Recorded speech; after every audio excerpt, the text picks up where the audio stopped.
A major American retail chain just announced another wave of closures. Not one store, not 10, but an entire list of locations across the country suddenly marked for shutdown.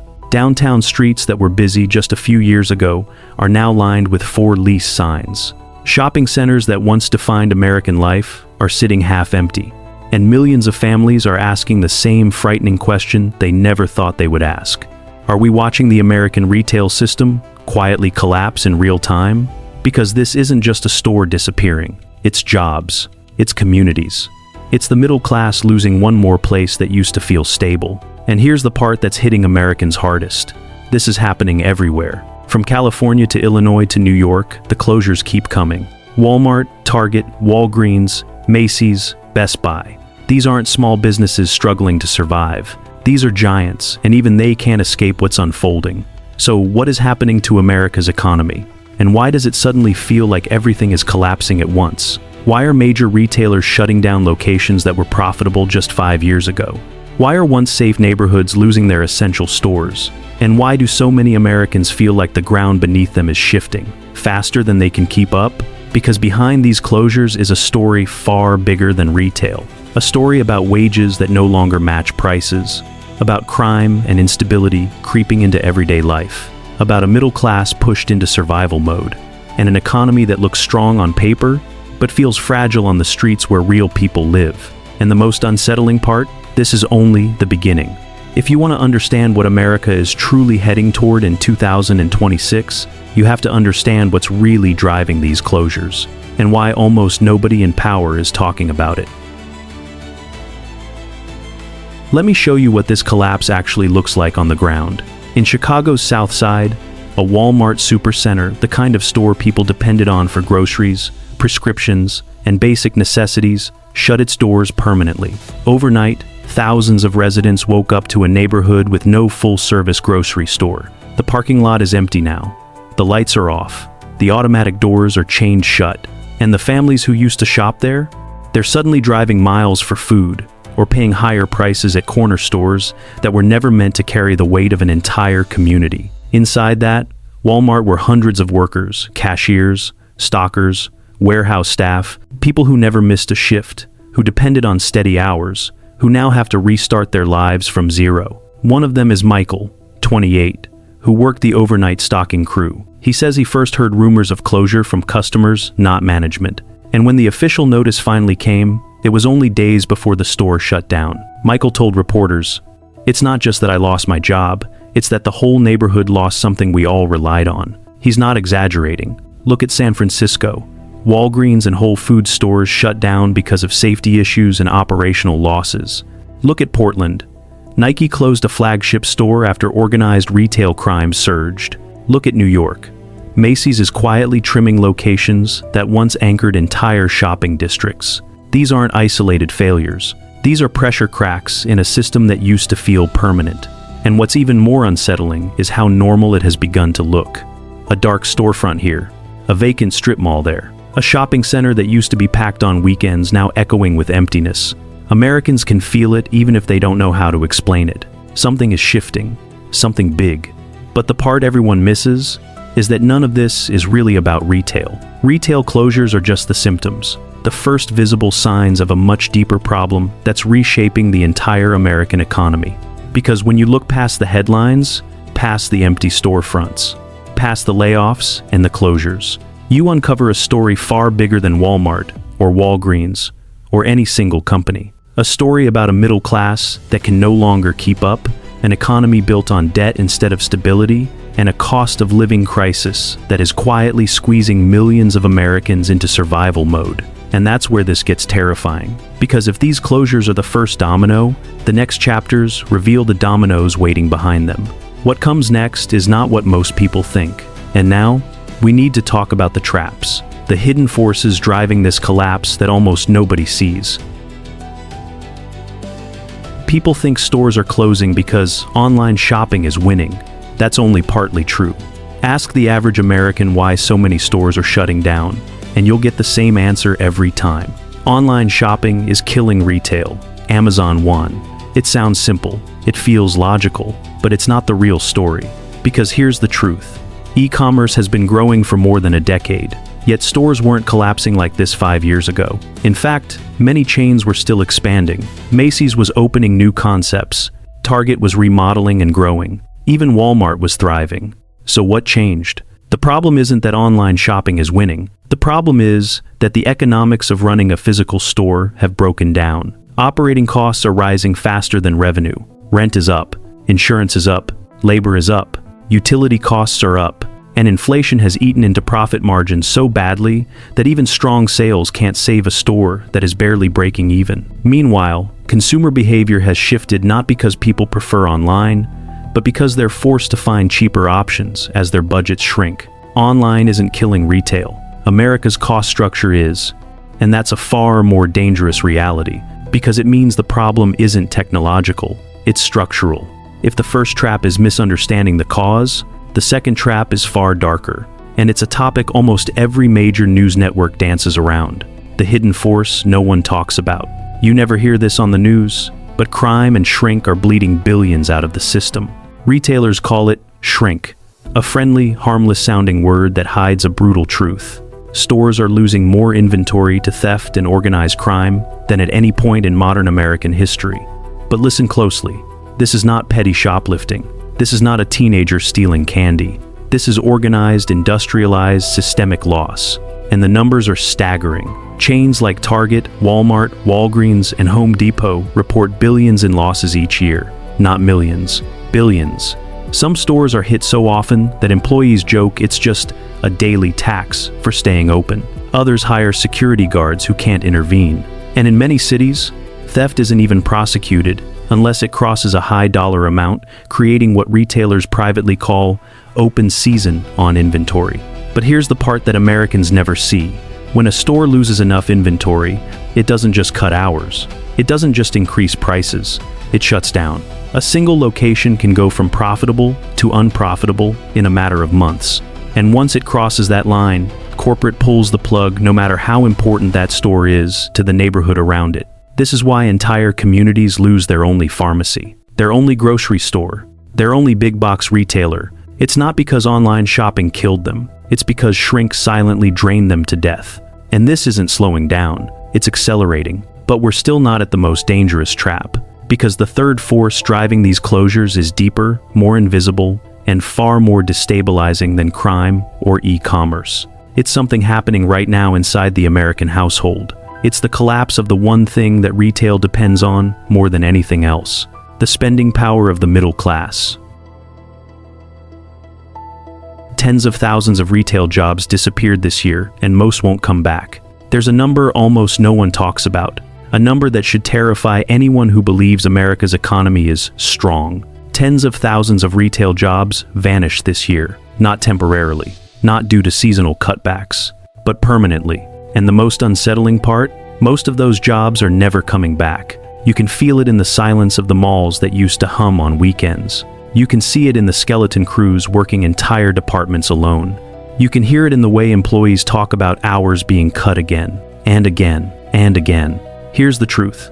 Corporate executives won't say out loud. Retail has figured out how to operate with fewer people, and in many cases, with almost no people at all. Self-checkout lanes replaced entire teams. Automated inventory systems replaced stock crews. AI scheduling replaced middle management. And online fulfillment centers quietly absorbed the work that store employees used to do. So when a store closes, even if another opens somewhere else, the jobs don't return at the same scale. A community doesn't lose 40 jobs. It loses 40 paychecks, 40 families' stability, 40 people who no longer spend money at local businesses, 40 threads pulled out of the fabric of a neighborhood. Slowly, silently, America is hollowing out from the inside. Retail jobs were once the entry point into the American economy. Today, they are becoming a casualty of a system that can no longer sustain its own workforce. And this is where the data gets even darker. The job losses don't match the store closures, meaning stores are shrinking faster than anyone realizes, even when they stay open. Fewer employees, more stress, higher burnout, and lower retention. It's not just a labor crisis, it's a structural unraveling, the kind that doesn't fix itself, the kind that doesn't reverse, the kind that signals something much bigger than retail changing. It signals an economy shifting into a new phase, one where workers aren't replaced because of innovation, they're replaced because the system simply can't afford them anymore. But these are just symptoms. The empty stores, the rising shrink, the disappearing jobs, all of it points to a deeper collapse unfolding beneath the surface. A collapse that doesn't start in storefronts or shopping malls. It starts inside the American household. We're going to uncover the force that connects every shutdown, every layoff, and every closure, and why the next decade of America's economy will look nothing like the last. Because what comes next isn't a retail crisis. It's something far more structural and far more dangerous. Retail is just the first domino. What comes next is far more structural. If you zoom out far enough, the store closures, the job losses, the empty shopping centers, they stop looking like isolated events and start looking like the first cracks in a much larger system. Retail is just the first domino. It's the part of the economy we can see, the part with signs, storefronts, employees, customers, but the forces pushing these dominoes are deeper. Economic pressures that have been building for years, frictions that used to be manageable until they weren't. And once the first domino falls, the chain reaction doesn't stop at retail. It hits households, it hits small businesses, it hits entire cities. This is the breakdown, the moment when everyday Americans begin to feel the full weight of trends that economists have been warning about for a decade, trends that are now accelerating. And to understand why America feels like it's entering a new, unstable era, we need to decode the forces that are reshaping the economy from the inside out. The silent erosion. Inflation isn't just about higher prices, it's about erosion, the slow, steady, almost invisible draining of a family's purchasing power. For years, Americans were told inflation was transitory, but rent didn't go down, groceries didn't go down, utilities didn't go down, cars didn't go down. The cost of simply existing in America rose faster than wages. Retail didn't collapse because shoppers stopped caring. It collapsed because shoppers ran out of room in their budgets. When a family can only afford the essentials, the economy shrinks. And retail is always the first to feel that shrinkage. The weight of money. High interest rates were meant to cool inflation, but they did something else. They froze economic mobility. Mortgages became unaffordable. Business loans became too expensive. Consumer credit became a trap. When interest rates rise, every financial decision becomes heavier. Should you buy a home? Should you expand a business? Should you hire more workers? Should you open that new store? For thousands of retailers, the answer to every one of those questions turned into the same word: no. High interest rates don't just slow growth, they choke it. And when growth stops, closures begin. Chi fi lao dong, the unavoidable squeeze. Labor costs have risen sharply across America, and in many ways, they needed to. People deserve to earn a living wage, but for retailers, labor is often the largest expense. And when wages rise faster than revenue, stores don't expand, they contract. This squeeze forces companies to choose between raising prices, cutting hours, or reducing staff. Either way, the customer experience deteriorates. Lines get longer, service gets worse, inventory gets messy, and customers quietly drift away. A store doesn't need to close to fail. It just needs to become irrelevant. AI automation, the quiet replacement. Automation used to be a prediction. Now it's the default. Self-checkout replaced cashiers. AI inventory systems replaced stock managers. Automated warehouses replaced fulfillment teams. Chatbots replaced customer service. For corporations, automation is efficient. For workers, it's existential. And here's the twist. Automation doesn't eliminate jobs in dramatic headlines. It eliminates them quietly. One shift cut here, one department merged there, until suddenly whole teams disappear, and no one can pinpoint when it happened. Retail built itself on human labor. Now it's optimizing itself out of it. Middle class shrinking, the core breakdown. And here is the foundation of everything. The force that links inflation, interest rates, automation, and closures. The American middle class is shrinking, not metaphorically, not symbolically, but mathematically. For decades, the middle class powered the U.S. consumer economy. They bought homes. They shopped at malls. They filled carts at Walmart and Target. They took weekend trips. They kept money flowing. But today, the middle class is being squeezed from all sides. Higher costs, stagnant wages, rising debt, vanishing stability. When the middle class weakens, retail weakens. When retail weakens, communities weaken. When communities weaken, the entire economy begins to tilt. And that's exactly what's happening now. Retail isn't dying because customers disappeared. Retail is dying because customers can no longer afford to be customers. This is the real breakdown. The shift that economists call structural, the shift that Americans call something feels off. And the truth is, we're only beginning to see how deep this goes.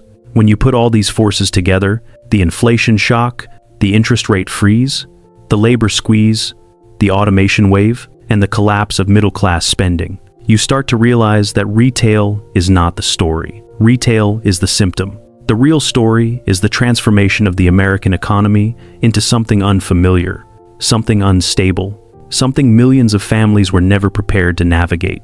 And this leads us to the final, what all of this means for the decade ahead, and why the next domino could reshape American life far more than store closures ever could. To understand what this breakdown feels like, not in charts or headlines, but in the daily lives of real Americans, you only need to look at one person, Michael, 28 years old, warehouse worker, night shift, the kind of job millions of Americans rely on, even though most people outside the industry rarely think about it. For years, Michael's life followed a simple rhythm: clock in, move pallets, load trucks, go home exhausted but steady. It wasn't glamorous, but it was stable, and stability for someone in his position means everything. Then, one night, everything changed. His manager called a meeting at the end of the shift. No warning, no explanation, just a quiet announcement. The company is restructuring, automation upgrades. Some positions will be impacted. More information soon. Within weeks, half the warehouse floor was replaced with automated sorting lines. Machines that could scan, weigh, route, and stack faster than a full crew. Michael's hours began dropping. First, 40 to 32, then 32 to 24. Then, some weeks only 1 or 2 shifts. And when retail orders slowed down because stores were closing across the region, the warehouse didn't need nearly as many hands. Finally, the inevitable. A short email, no meeting this time. Your position has been eliminated. Thank you for your service. Just like that.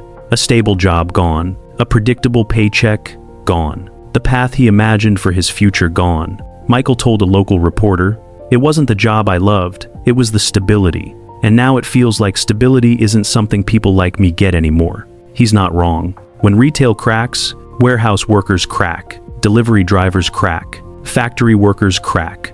Entire ecosystems of labor built around physical commerce begin to fracture. Michael's story isn't unique. It's a preview. A preview of what happens when technology accelerates, costs rise, and the economic foundation under millions of workers quietly erodes. People talk about the retail apocalypse, but for men like Michael, the apocalypse is not a dramatic headline. It's missing rent. It's losing health insurance. It's walking into a grocery store and realizing your dollar buys less every month. It's looking at a future that used to feel predictable and now feels like a fog where nothing is guaranteed.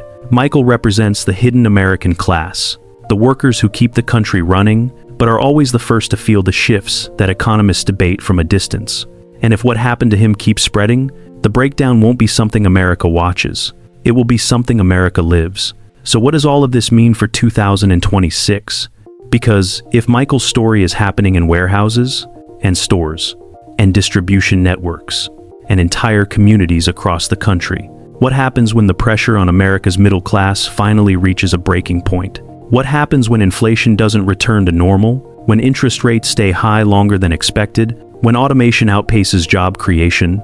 And when the country's spending engine, the working middle, no longer has the strength to carry the economy the way it once did? That's the part no one is prepared for. Not corporations, not policymakers, not the millions of families living paycheck to paycheck, hoping next year will feel easier. Because 2026 isn't just another election year. It isn't just another retail cycle. It isn't business as usual. It's the year when everything that has been building, the closures, the debt, the automation, the shrinking middle class, begins to converge.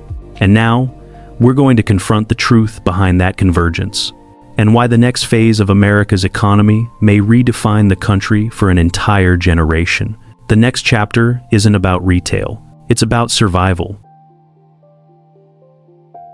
What we're seeing now is not the end, it's the beginning. What we're witnessing across America, the empty storefronts, the shrinking workforces, the quiet collapse of local commerce, isn't the final chapter of retail. It's the opening scene of a much larger economic transformation. For decades, America ran on a model that seemed unshakable. A strong middle class, stable wages, affordable goods, and a retail system that thrived on volume and consistency. But that model is breaking, not suddenly, not loudly, but steadily like metal under pressure. Every closure, every layoff, every store retreating from a city center is signaling the same uncomfortable truth. America is moving into a new economic era, an era where the middle class no longer drives consumption the way it once did, an era where debt replaces income as the fuel for spending, an era where automation reshapes entire industries faster than workers can retrain, an era where inflation becomes the new normal and financial certainty becomes a privilege reserved for fewer and fewer households. And if these trends continue unchecked, 2026 won't be remembered as the year retail struggled. It will be remembered as the year Americans realized the system they grew up with isn't coming back. The question isn't whether more stores will close. The question is what those closures mean for families, for communities, and for a country still trying to understand how its economic foundation shifted beneath its feet.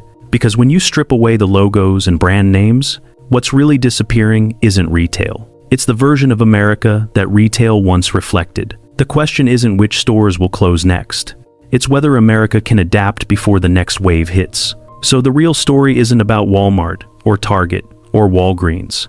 It's not about malls shutting down or neighborhoods losing their last pharmacy. The real story is about adaptation. Can America reinvent its economy fast enough to protect the workers who are being pushed out of the old system and pull them into the new one? Can the country find a way to stabilize living costs so families can breathe again, so wages don't disappear the moment they land in a bank account? Can communities build alternatives before another round of closures leaves them stranded without essential services? These are not questions for economists. They're questions for everyone. Because the future of the American economy won't be shaped in Washington or Wall Street or Silicon Valley. It will be shaped in the everyday decisions people make, where they live, where they work, how they spend, what they demand from the companies that serve them, and which version of America they want to rebuild. The question isn't which stores close next. It's whether America can adapt fast enough to withstand the next wave of change, a wave that's already rising on the horizon. There is time, there is opportunity, but there is also urgency, because economic transformations don't wait for people to catch up. They move with or without us. Let's talk about what comes next. This story doesn't end here. In many ways, it's just beginning. The next chapter of America's economy will be defined by what happens now, by the choices made in boardrooms, in state legislatures, and around kitchen tables late at night. If you felt the shifts in your own life, if something about the economy feels different, or heavier, or harder than it used to, you're not imagining it. You're living inside a turning point, and the only way through a turning point is to understand it more deeply than the headlines ever allow. So, let's talk about what comes next. Because the more clearly we see the change, the better prepared we are to face it.